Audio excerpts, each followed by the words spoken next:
ナ連邦司令メトロイドを破壊せよ。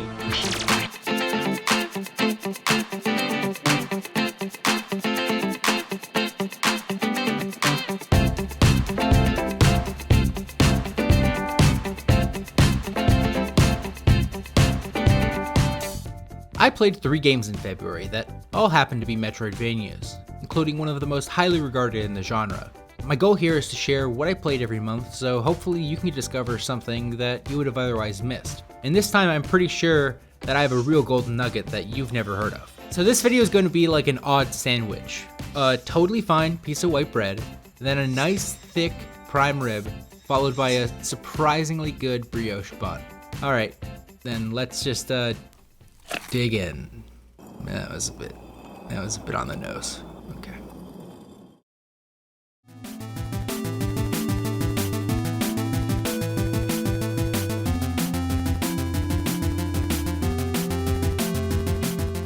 Moonlaw is a free micro Metroidvania game that has about an hour of gameplay, or maybe 2 if you find yourself fighting through the inevitable game-breaking glitches. To be fair, I'm not sure if the glitches were just on my end though, because I was playing it on a Steam Deck through Proton, so it could be caused by that, but I have a feeling that these are just baked into the game. Despite the glitches though, it really does pull off the fundamentals well, and the music is really great. Plus the small size of the character is pretty cool, and I love a good dash, and this game has one.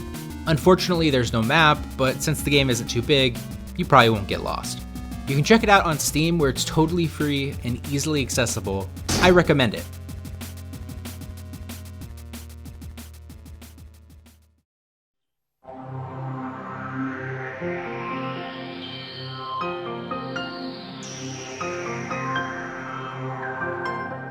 As a massive fan of Metroid, I've played through them all except for never finishing Other M, not yet getting to any of the versions of Metroid 2, and most egregiously, never playing any of the Prime games. I bought them every time they were released, and I had always wanted to get to them, but I held off because I wanted to save them for a special occasion.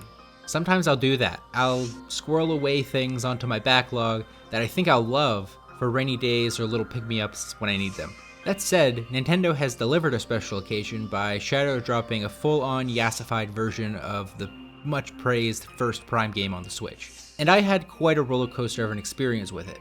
I ended up coming away from it really liking it, but this game isn't as flawless as I was led to believe. So, when it comes to these videos, from my perspective, I'm not approaching these as reviews. I'm just giving recommendations and my thoughts like I would to a buddy. I say that here because I feel like any negative points I make about this game will land like I'm criticizing your family dog. The game is a little old at this point, but I can certainly see why it's still so beloved. As bitter of a pill it may be, games have improved upon many of the elements of Metroid Prime in the last 21 years since it was released.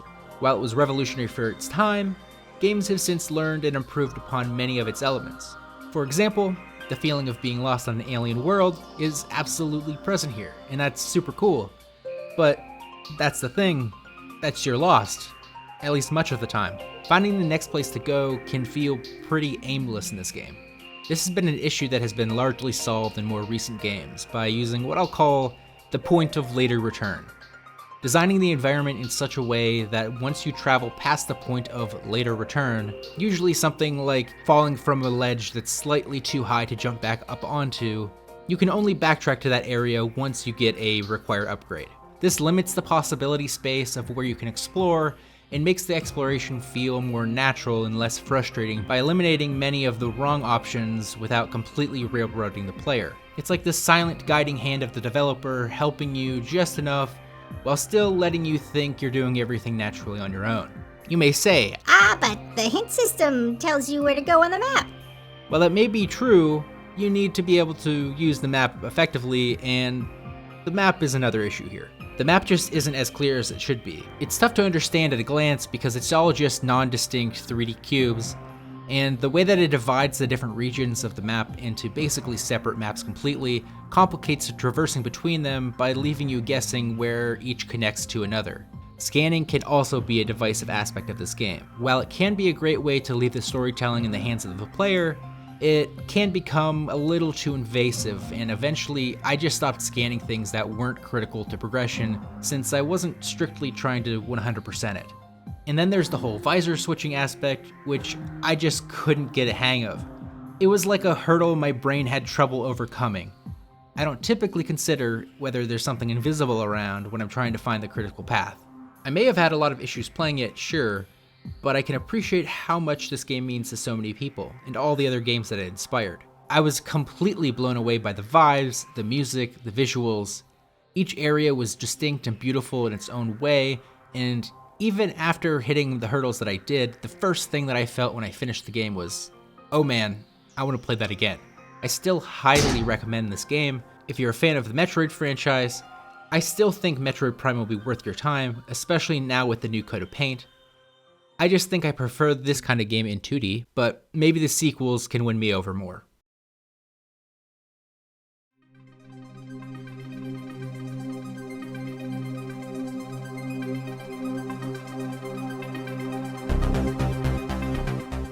Alright, now this is the real gem of the group. Super Mombo Quest is a precision platformer Metroidvania with awesome sprite work and ultra tight controls. It kind of feels like a mix of Super Meat Boy and Guacamelee. Each screen is its own little combo challenge, and the combo-centric gameplay keeps things moving really fast. You get into an awesome flow state when you play too. It incentivizes you to keep pushing forward. It's almost like Doom 2016 in that regard, since you can heal by defeating enemies in combos. I actually got up to the very last stage before I lost my save due to a Steam Cloud snafu. That was totally my bad, not the game at all. But the game is so fun that I'd have no problem going back to finish this game out. This game is definitely a must-play.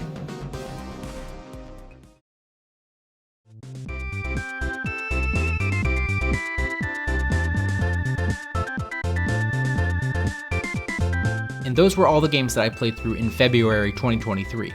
I hope you found something here that piqued your interest, and if you did, let me know in the comments. I hate to start begging for engagement on these videos, but if you take a look at the view count and it looks a little light, giving this video a like would help a ton. Thanks for watching!